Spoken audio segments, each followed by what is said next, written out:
عليكم ورحمة الله وبركاته. الحمد لله وكفى والسلام على عباده الذين اصطفى أما بعد. أعوذ بالله من الشيطان الرجيم. بسم الله الرحمن الرحيم. يا أيها الذين آمنوا لا تقدموا بين يدي الله ورسوله واتقوا الله إن الله سميع عليم. يا أيها الذين آمنوا لا ترفعوا أصواتكم فوق صوت النبي ولا تجهروا له بالقول كجهر بعضكم لبعض أن تحبط أعمالكم وأنتم لا تشعرون. صدق الله العظيم. محترم بزرگوں اور دوستو، جس سوسائٹی میں ہم رہتے ہیں، مسلمانوں کی ایک سوسائٹی ہوتی ہے، ایک ان کا معاشرہ ہوتا ہے جس سے ان کی پہچان ہوتی ہے. ہماری اس کمیونٹی میں، سوسائٹی میں ہم سب رہتے ہیں اور ہمارے معاشرے کے اندر بہت سی کمزوریاں ہیں جن کی اصلاح کی ضرورت ہے. ان کمزوریوں میں سے ایک کمزوری جو عام طور پر دیکھنے میں آ رہی ہے وہ یہ ہے کہ ہمارے بچوں میں اور نوجوانوں میں تعلیم اور ادب کی کمی پائی جاتی ہے. وقتاً فوقتاً میں اس حوالے سے گفتگو کرتا رہتا ہوں. ہمارے بچوں کے لیے جو سب سے زیادہ ضروری چیز ہے وہ تعلیم ہے اور ادب ہے. تعلیم کے حوالے سے آپ کے سامنے پہلے گفتگو ہو چکی ہے. آج ادب کے حوالے سے بات ہوگی کہ ہمارے بچوں کے لیے ادب کتنا ضروری ہے. آج ماں باپ پریشان ہیں، کہتے جی ہمارے بچے بے ادب ہو گئے ہیں، بات نہیں سنتے ہیں، نافرمان ہو گئے ہیں. تو ماں باپ بچوں کی شکایتیں کرتے ہیں اور بات بالکل ٹھیک ہے کہ ہمارے یہاں بچوں میں، نوجوانوں میں ادب کم ہو رہا ہے. پہلے جو ادب بچوں میں ہوتا تھا وہ آج بچوں میں نظر نہیں آتا ہے. ماں باپ کا ادب نہیں ہے، بڑوں کا ادب نہیں، بزرگوں کا ادب نہیں، اساتذہ کا ادب نہیں، علماء کا ادب ختم ہو رہا ہے. یہ ہمارے معاشرے اور ہماری سوسائٹی کا ایک بہت بڑا نقصان ہے. یاد رکھیے، اسلام نے ہمیں ادب کی تعلیم دی ہے، ایک مہذب انسان بنایا ہے. اسلام ہمیں یہ سکھاتا ہے کہ مسلمان کے اندر شائستگی ہونی چاہیے، اس کے اخلاق اچھے ہونے چاہیے، وہ باادب ہونا چاہیے. رسول کریم صلی اللہ علیہ وسلم ارشاد فرماتے ہیں ادبنی ربی فاحسن تأدیبی. اللہ تعالیٰ نے مجھے ادب سکھایا اور بہت اچھا ادب سکھایا. اس حوالے سے میں 3 باتیں عرض کرنا چاہتا ہوں. جب ہمارے پاس ماں باپ آتے ہیں اور بچوں کی شکایات کرتے ہیں تو ہم انہیں کہتے ہیں اپنے بچوں کو گھر میں ادب سکھاؤ. تو پوچھتے جی ہم انہیں کیا ادب سکھائیں؟ یہ بہت ضروری ہے. میں مختصراً 3 باتیں عرض کرنا چاہتا ہوں کہ آپ گھروں میں اپنے بچوں کو کیا ادب سکھائیں گے. تو یہ 3 موٹی موٹی باتیں ہیں، یہ تو ہم سکھا سکتے ہیں. اگر آپ زیادہ تفصیل نہیں جانتے ہیں، یہ 3 باتیں جان لیجئے، آپ کو اپنے بچوں کو یہ ادب سکھانا ہے. اور وہ 3 باتیں علماء فرماتے ہیں کہ ادب کی 3 قسمیں ہیں. پہلا ادب ہے ادب مع اللہ، اللہ کا ادب.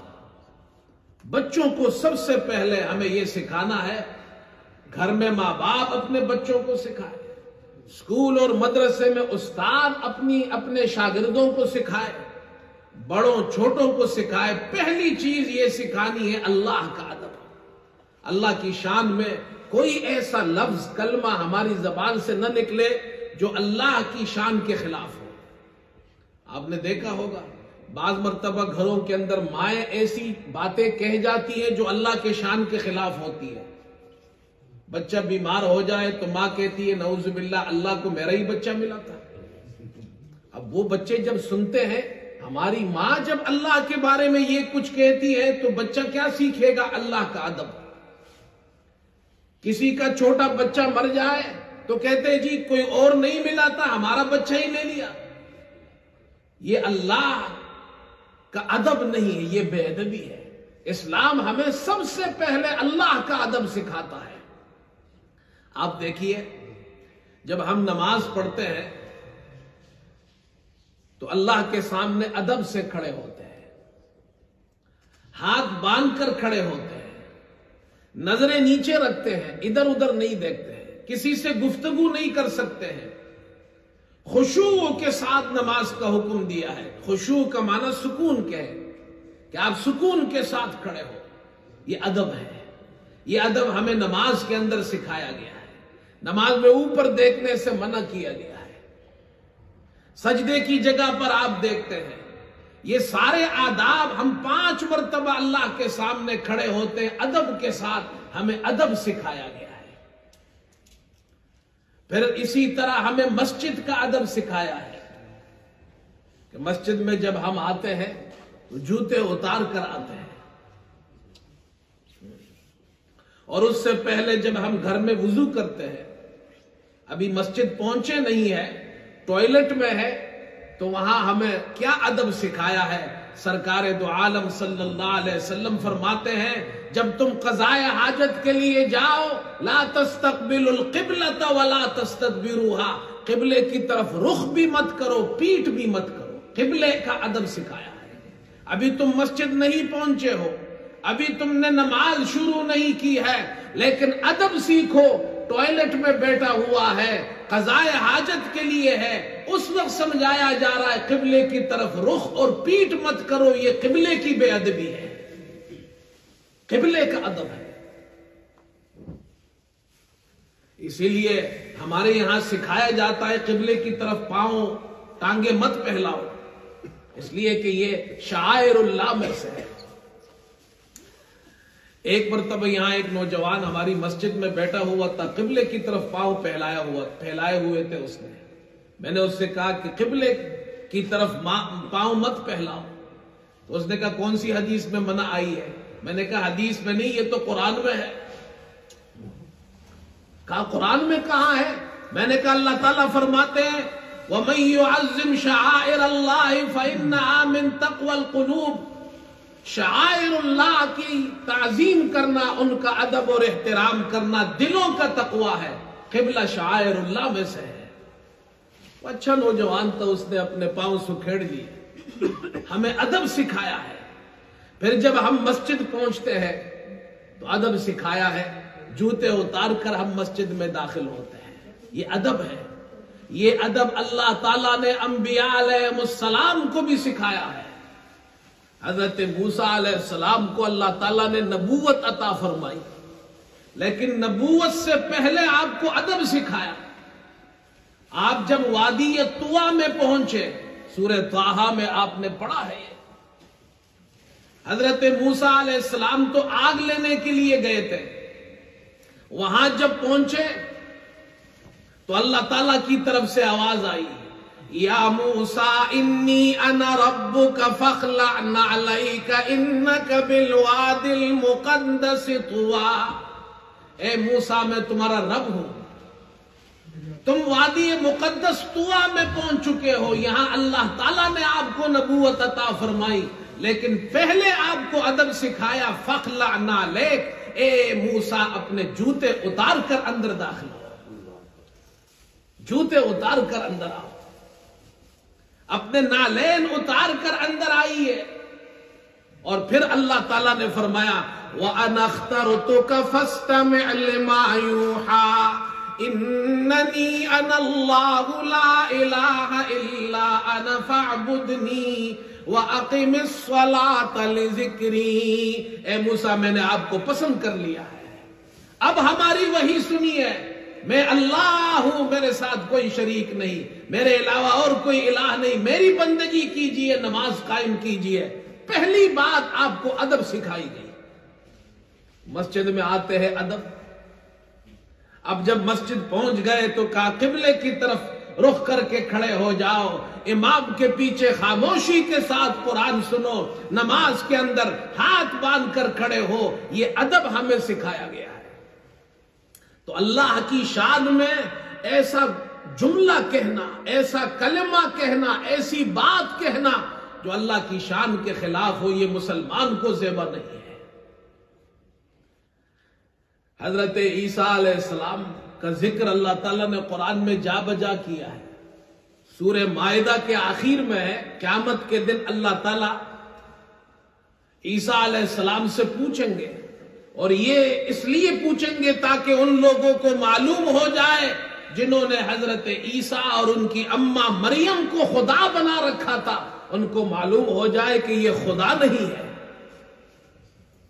تو اللہ تعالیٰ ان سے پوچھیں گے، وَإِذْ قَالَ عِيسَى ابْنُ مَرْيَمَ أَأَنْتَ قُلْتَ لِلنَّاسِ اتَّخِذُونِي وَأُمِّيَ إِلَٰهَيْنِ مِن دُونِ اللَّهِ، اے عیسیٰ کیا آپ نے لوگوں سے کہا تھا؟ اب اللہ دوسروں کو سنانے کے لیے حضرت عیسیٰ سے پوچھ رہے ہیں، کیا آپ نے لوگوں سے کہا تھا کہ اللہ کو چھوڑ کر مجھے اور میری اماں کو معبود بنا لو؟ تو حضرت عیسیٰ علیہ السلام اللہ تعالیٰ کو یہ نہیں کہیں گے اے میرے رب لم اقل ذالک، میں نے یہ نہیں کہا تھا، یہ نہیں کہیں گے، بلکہ کیا کہیں گے؟ سبحانک ما یکون لی ان اقول ما لیس لی بحق ان کنت قلتہ فقد علمتہ۔ اللہ اکبر، ادب دیکھیے کتنا ادب ہے۔ حضرت عیسیٰ علیہ السلام یہ نہیں فرمائیں گے اے میرے اللہ میں نے تو یہ بات نہیں کہی تھی، بلکہ وہ یوں کہیں گے ادب کے ساتھ، ان کنت قلتہ فقد علمتہ، اے میرے اللہ اگر میں نے یہ بات کہی تھی تو آپ اسے خوب جانتے ہیں، آپ کو معلوم، آپ کے علم میں ہر چیز ہے۔ کتنا ادب ہے۔ حضرت تھانوی رحمت اللہ علیہ کے پاس کسی نے شعر پڑھا، فرمایا کہ اگر بخشے زہے قسمت نہ بخشے تو شکایت کیا، اے اللہ تو بخش دے تو زہے قسمت، اور اگر تو ہمیں نہیں بخشتا تو کوئی شکایت نہیں ہے۔ اگر بخشے زہے قسمت نہ بخشے تو شکایت کیا، سرے تسلیم خم ہے جو مزاج یار میں آئے، اے اللہ ہمارا سرے تسلیم تو خم ہے، آپ چاہے ہمیں بخشے چاہے ہمیں نہ بخشے۔ حضرت تھانوی نے جب یہ شعر سنا تو کہا اس شعر میں استغنا ہے۔ اللہ کے بارے میں کوئی شخص ایسی بات کہہ سکتا ہے، اے اللہ تو بخشے تو قسمت ہماری اچھی ہے، نہیں بخشے تو کوئی شکایت نہیں، تو بڑی استغنا کی بات کر رہا ہے۔ اللہ کی جناب میں ایسی باتیں نہیں کرنی چاہیے۔ تو انہوں نے کہا حضرت پھر آپ اس شعر کا اصلاح فرمائیے۔ تو حضرت نے فرمایا یہ شعر یوں کہو، اللہ کی جناب میں جب تم گفتگو کرو تو یوں کہا کرو، فرمایا کہ اگر بخشے زہے قسمت نہ بخشے تو کروں زاری، اے اللہ تو بخش دے تو زہے قسمت، اور اگر تو نہیں بخشتا میں پھر بھی تیرے سامنے گڑ گڑاؤں گا۔ کتنا ادب ہے۔ اگر بخشے زہے قسمت نہ بخشے تو کروں زاری، کہ جب بندے کی یہ زاری مزاج یار میں آئے۔ اللہ کا ادب بچوں کو سکھائیے۔ دوسرا ادب ہے ادب مع الرسول صلی اللہ علیہ وسلم، اللہ کے نبی اور رسول کا ادب سکھائیے۔ اور قرآن پاک میں اللہ تعالیٰ نے ہمیں اپنے پیارے نبی محمد صلی اللہ علیہ وسلم کے بارے میں 3 آداب سکھائے ہیں امت کو، بڑے بڑے۔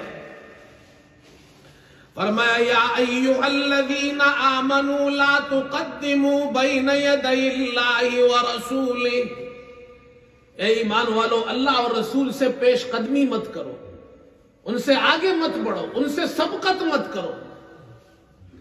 دوسرا ادب، یا ایھا الذین آمنوا لا ترفعوا اصواتکم فوق صوت النبی، نبی کے سامنے اپنی آواز بلند مت کرو۔ تیسرا ادب، وَلَا تَجْهَرُوا لَهُ بِالْقَوْلِ كَجَهْرِ بَعْضِكُمْ لِبَعْضٍ أَن تَحْبَطَ أَعْمَالُكُمْ، تم نبی صلی اللہ علیہ وسلم کے سامنے اس طرح کھل کر مت بولو جس طرح تم ایک دوسرے کے ساتھ بے تکلف ہو کر کھل کر باتیں کرتے ہو۔ تین ادب ہمیں سکھائے ہیں، امت کو سکھائے ہیں۔ سب سے پہلی چیز ادب ہے۔ صحابہ اکرام کے اندر جو ادب تھا، کمال کا ادب تھا۔ جب یہ آیت نازل ہوئی کہ آپ صلی اللہ علیہ وسلم کے سامنے ادب اور احترام سے بیٹھو، ان سے اپنی آواز بلند مت کرو، ان کے سامنے تم آنکھیں اٹھا کر گفتگو مت کرو۔ صحابہ آنکھیں جھکا کر گفتگو کرتے تھے۔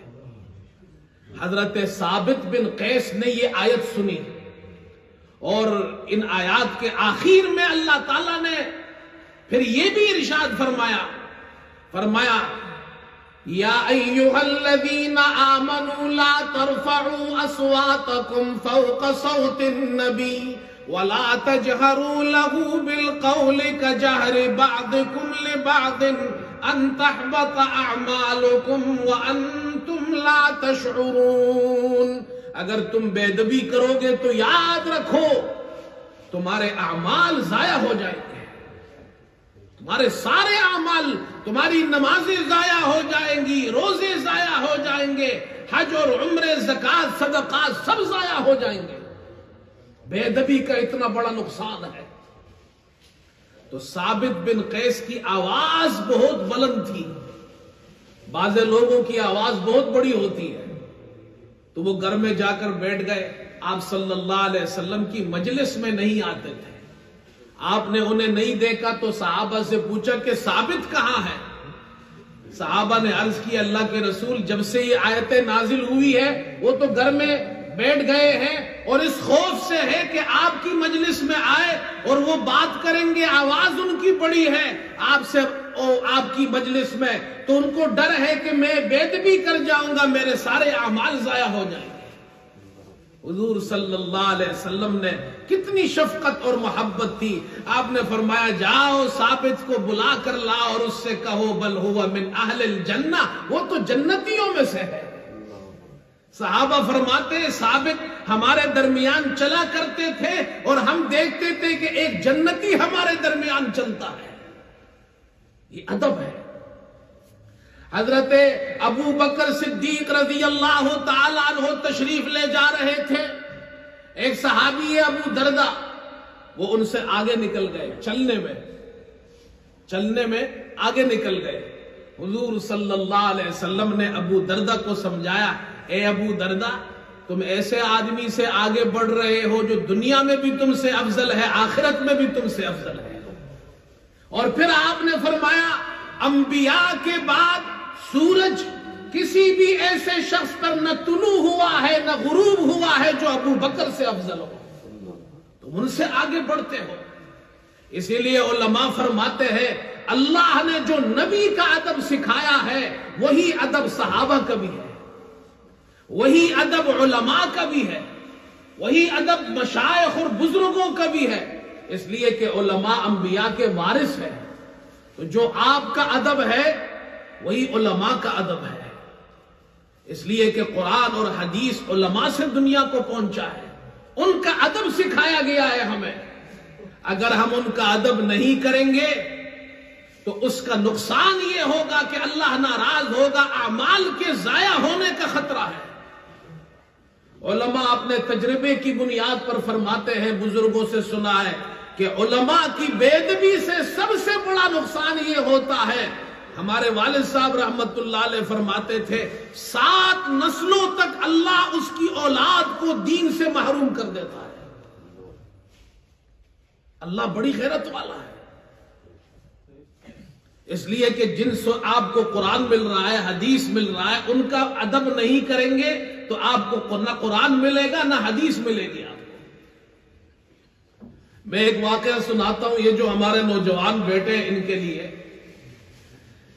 ایک بزرگ گزرے، بہت بڑے عالم، ابو زرعہ، امام ابو زرعہ رازی، بہت بڑے محدث تھے۔ اتنے بڑے محدث تھے کہ ایک مرتبہ کسی آدمی نے کسی اور سے گفتگو کر رہا تھا، تو اس نے کہا کہ ابو زرعہ کو 1,00,000 حدیثیں یاد ہیں۔ کتنی حدیثیں؟ 1,00,000 حدیثیں۔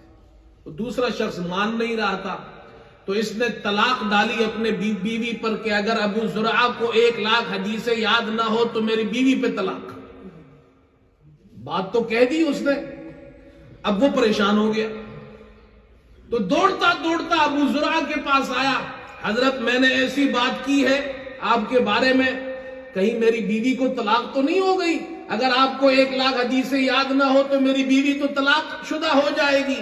آپ نے مسکرا کر فرمایا تم آرام سے گھر جاؤ، مجھے 1,00,000 حدیثیں یاد ہیں، تمہاری بیوی کو طلاق نہیں ہوئی ہے۔ اتنے بڑے بزرگ عالم محدث، ان کے انتقال کا وقت آیا تو دیگر علماء اس زمانے کے ابو حاتم رازی جیسے بڑے علماء موجود تھے،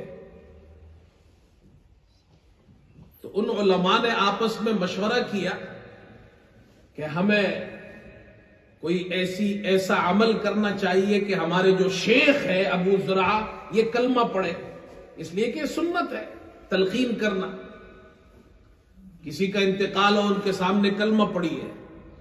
لیکن وہ اتنے بڑے عالم تھے کہ ان کی جلالت اور جلالت شان اور ان کے سامنے ایسی ہیبت طاری ہو جاتی تھی کہ وہ جو بڑے بڑے علماء تھے وہ کچھ بول نہیں سکتے تھے۔ انہوں نے کہا ہم کیا کریں؟ تو انہوں نے کہا ایسا کرتے، ایک حدیث ہے، ہم اس حدیث کی سند پڑھنا شروع کر دیتے ہیں۔ حدیث سے پہلے اس کی سند ہوتی ہے، چین۔ اور حدیث کیا ہے؟ آپ صلی اللہ علیہ وسلم نے فرمایا من کان آخر کلامہ لا الہ الا اللہ دخل الجنہ، جس کا آخری کلام لا الہ الا اللہ ہوگا وہ جنت میں داخل ہو جائے گا۔ اب انہوں نے کہا کہ ہم ایسا کرتے ہیں، اس حدیث کی سند پڑھنا شروع کر دیتے ہیں۔ جب ابو زرعہ حدیث کی سند سنیں گے تو وہ خود بولنا شروع کر دیں گے۔ تو ابو حاتم رازی نے حدیث کی سند پڑھنا شروع کی، درمیان میں خاموش ہو گئے، ابو زرعہ نے جب حدیث کی سند سنی تو انہوں نے خود پڑھنا شروع کیا۔ اب دیکھیے یہ جو ان کے دوسرے ساتھی تھے کتنے ہوشیار تھے، اب وہ انہوں نے جیسے ہی حدیث کی سند سنی تو انہوں نے پڑھنا شروع کیا۔ حدثنا محمد بن بشار قال حدثنا ابو عاصم النبیل قال حدثنا عبد الحمید عن صالح عن كثير عن معاذ بن جبل رضي الله عنه عن النبي صلى الله عليه وسلم من كان آخر كلامه لا إله إلا الله، یہاں تک پہنچے اور ان کا انتقال ہو گیا۔ یہ ادب تھا، وہ تو تھے بزرگ اللہ والے، اللہ نے ان کو ایسی موت نصیب فرمائی، لیکن دوسرے علماء کو دیکھیے کتنا احترام کیا ان کا۔ یاد رکھیے ادب سے سب کچھ ملتا ہے۔ اور میں آخر میں ایک بات یہ بھی عرض کر دوں نوجوانوں کو، یاد رکھو تمہاری ڈگری سے تمہیں کچھ نہیں ملتا۔ یہ مت سمجھو میں نے اعلیٰ تعلیم اور ڈگری حاصل کی ہے، ماں باپ کی دعائیں جب تک تمہارے پاس نہیں ہوگی تمہیں کچھ نہیں مل سکتا ہے۔ ماں باپ کا ادب کرو، احترام کرو۔ آج سب سے بڑا نقصان یہ ماں باپ بچوں کو ادب سکھاتے نہیں ہیں اور بچے ماں باپ کا ادب کرتے نہیں ہیں۔ بات دونوں طرف سے نقصان ہے۔ بچے 3 جگہ سے ادب سیکھتے ہیں، یہ یاد رکھیے، ماں باپ سے، استاد سے اور اپنے ماحول، اپنے دوستوں سے۔ ماں باپ ادب سکھائیں گے، بچہ با ادب ہوگا۔ استاد سکھائے گا، بچہ با ادب۔ دوست با ادب ہوں گے، بچے با ادب ہوں گے۔ یہ 3 جگہ ہیں۔ سب سے پہلی جگہ ماں باپ ہے۔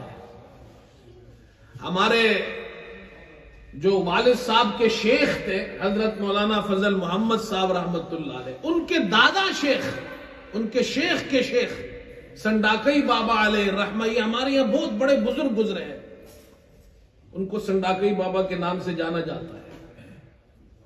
اور یہ 1831 اس زمانے میں پیدا ہوئے تھے، آج سے تقریباً سمجھ لیں 200 سال پہلے، اس زمانے کی بات کر رہا ہوں۔